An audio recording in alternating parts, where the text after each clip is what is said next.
happened since the February 25th elections that produced the All Progressive Congress candidate, Bola Ahmed Tinubu, as president-elect. The PDP and the Labour Party's candidates have since filed a petition challenging the victory of Tinubu at the Presidential Election Tribunal. The electoral umpire, the Independent National Electoral Commission, is also out to defend its election as free, fair and credible enough to be trusted and respected. The commission, through its lawyers, has described Peter Obi's petition as abusive and incompetent. Inec's attorney, Abubakar Mahmood, further labelled the petition vague, non-specific and hypothetical.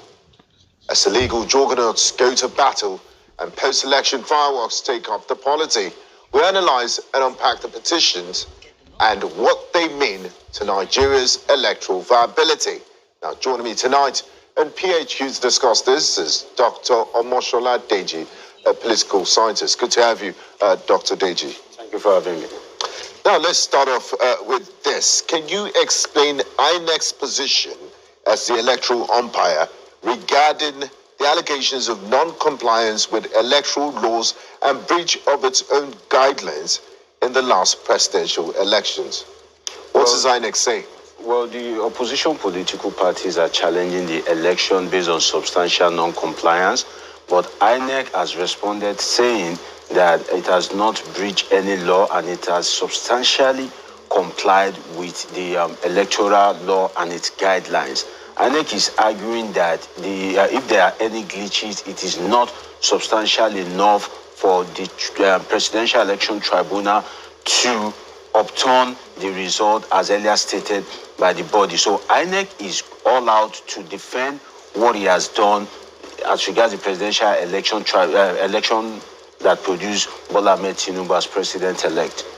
Now, I know you're not a lawyer, but what is Inec's legal argument that it intends to use at as in its defense at the Election Petition Tribunal?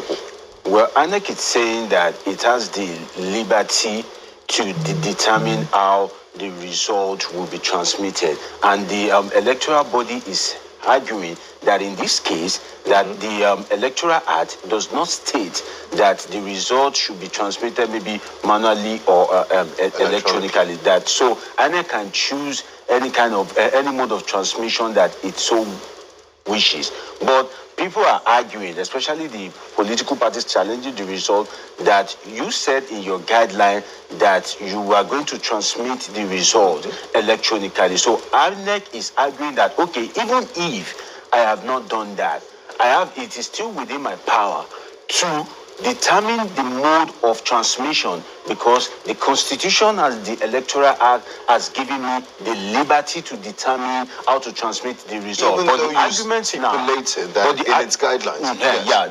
But the argument now is that, can you now change what is in your guideline in the middle of an election? So that is left for the tribunal in its wisdom to decide that if a football match is happening and you have called both sides that, okay, this is going to be the rule of the game. So is it logical for you in the middle of the game to now change, the decision? And another thing is that, can any reason be substantial enough, seen or unforeseen reason, for you to change the rule of the game?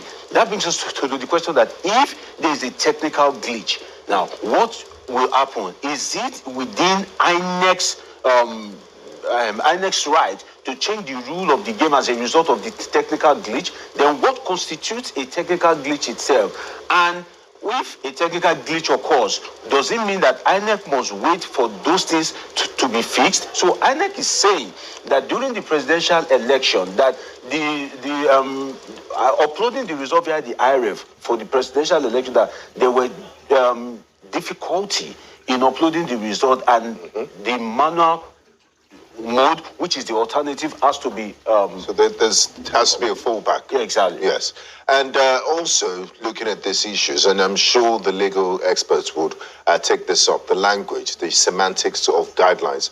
Those guidelines, does it imply a law? Is it cast in stone? And of how how strong enough of a word is it to ensure that INEC stays with its guidelines or not? Okay, Yes. well, the guideline itself, it's very important because that is what keeps INEC in check. Like, it makes sure that INEC operates within a specific rule. Now, you can decide not to kind of like have a baby.